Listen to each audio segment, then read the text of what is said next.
fora de hora, não é, Tardam? Bom dia. Bom dia, Fajardo. É aquilo, Antes aquilo que eu tarde do falo. nunca, É isso né? que eu brinco O sempre com você. importante é que nós estamos aí atentos na defesa do nosso ouvinte, na defesa do consumidor, contribuindo com a construção da cidadania brasileira. É isso aí, meu irmão. É aquela brincadeira que eu faço. Tardam, mas não falha. Não é É isso? isso. Mas, ô Tardam, hoje nós vamos falar sobre os planos de saúde e o servidor público, é isso? Não, Fajardo, a questão é a seguinte, né? O usuário do sistema público de saúde, Ah, né? sim, tá. Se ele tem direito de socorrer, vamos dizer assim, do Código de Defesa do Consumidor. Essa é uma questão que vem ensejando muitas discussões, e aí nós temos que observar o seguinte, Fajardo, a nossa Constituição determina o seguinte, né, como fundamento, como direito do cidadão brasileiro, saúde, educação, segurança. E nós sabemos que, no caso da saúde, né, a própria Constituição autorizou que o particular, né, que é a iniciativa privada, funcionasse de forma complementar, oferecendo serviços de saúde. E isso envolveria o que você chamou aí, planos de saúde e seguro-saúde. Mas a questão não é essa. A questão é a seguinte: a pessoa que não tem seguro-saúde, que não tem plano de saúde, se eventualmente essa pessoa sofre, por exemplo, vamos imaginar uma situação, atropelamento. Sofreu um atropelamento, é levada para um hospital público e chega lá naquele hospital público, falta médico, falta medicamento, falta enfermeira, enfim, uma falta de atendimento de qualidade, uma ineficiência do serviço público prestado. Em razão dessa ineficiência, imaginemos que esse cidadão venha a sofrer uma sequela, né, em razão daquela falta de atendimento pronto. E tá bom, esse sujeito ele se recupera, mas fica com essa sequela permanente. A pergunta esse cidadão teria direito de se utilizar do Código de Defesa do Consumidor para pleitear a reclamação, ou seja, uma indenização frente ao Estado brasileiro? Essa é a questão. E aí nós temos três correntes, né, definindo isso, né? Lamentavelmente, a corrente majoritária entende que nessa hipótese o cidadão, né, a pessoa não teria benefício do Código de Defesa do Consumidor porque ela não pagou diretamente o serviço.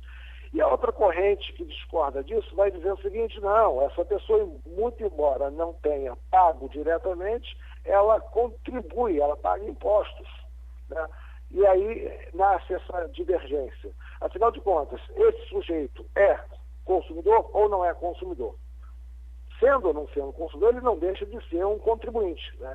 Então, na condição de contribuinte, ele tem o benefício, isso é importante a gente ressaltar aqui, de ser indenizado independentemente de ser consumidor, porque na nossa Constituição nós temos lá um dispositivo que diz o seguinte, que a ineficiência do agente público, e olhe que esse agente público ele pode ser a pessoa jurídica, né, o hospital, ou mesmo o servidor, que na falha do agente público, quem responde pelo dano suportado pelo contribuinte, né, pelo usuário, é o Estado, né? Evidentemente estou usando a palavra Estado aqui no sentido amplo, né?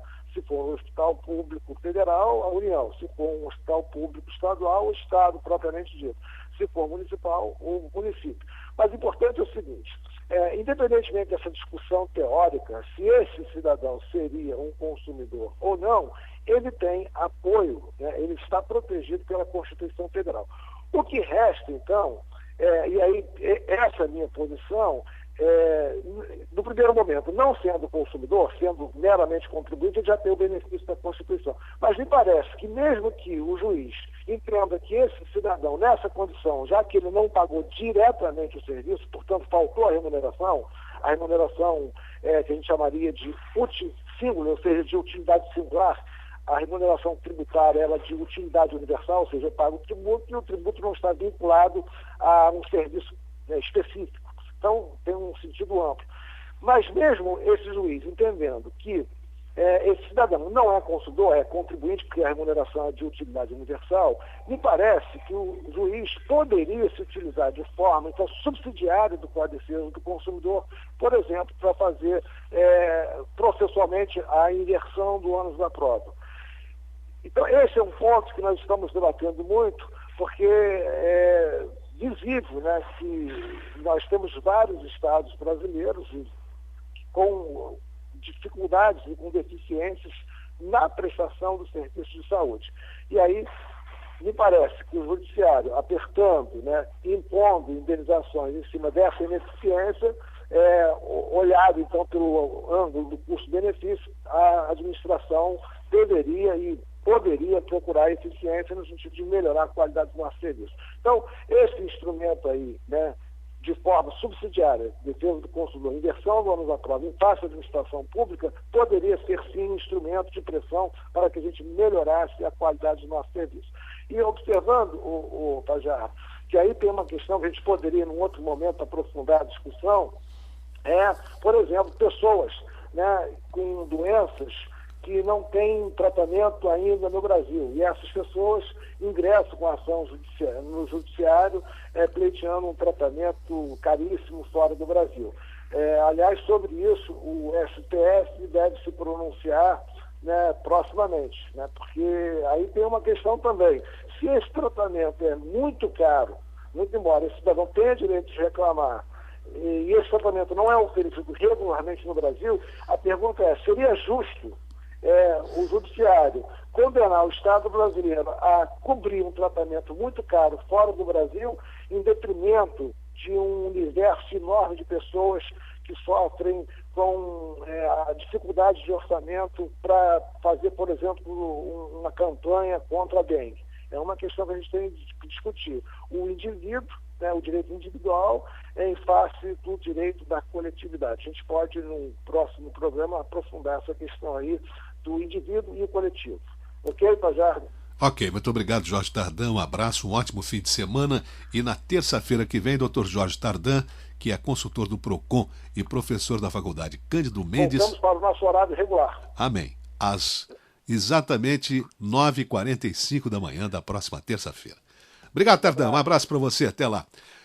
O Tardan tocou num assunto hoje muito importante, que é o serviço público, o atendimento da saúde.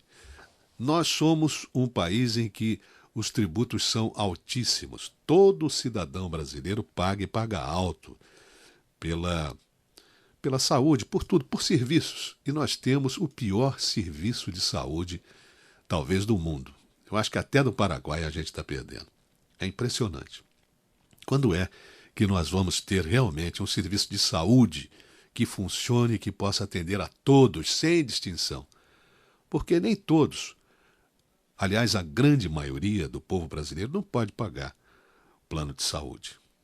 E eu acho que há uma concorrência de plano de saúde com a saúde pública que não tem que haver. A saúde pública está aí, é paga por nós e regiamente paga. O que ela é mal administrada e muito dinheiro some pelos ralos que existem aí nesses caminhos todos da burocracia.